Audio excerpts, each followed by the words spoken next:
E noi parliamo di una discarica, no a un'altra discarica vicino al corso del torrente Torre, a Udine, area di rilevante interesse ambientale. Questa è la richiesta dei comitati che hanno parlato attraverso i loro portavoci. Alessandro Fornasier del Comitato Spontaneo del Torre, Pietro Felice Petrucco, presidente del Comitato di San Gottardo, al microfono della nostra Marisa Anastasi. Sentiamo.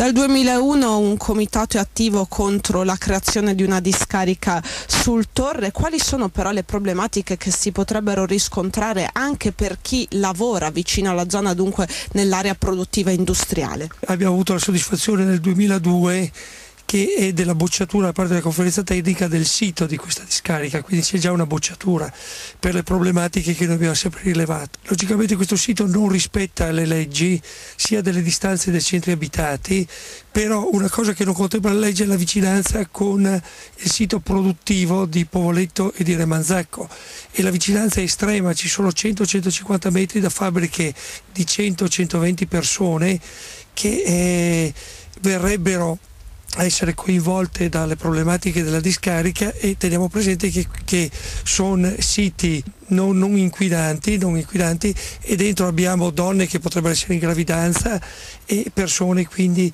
che potrebbero avere problemi ad avere una discarica così vicino. In questo momento la stessa ditta che gestisce la discarica di San Gottardo ha previsto un nuovo progetto per riempire un ulteriore buco inutilizzato dove il comune avrebbe voluto una discarica per soli rifiuti inerti, cioè residui di demolizione che non darebbe pericoli ambientali.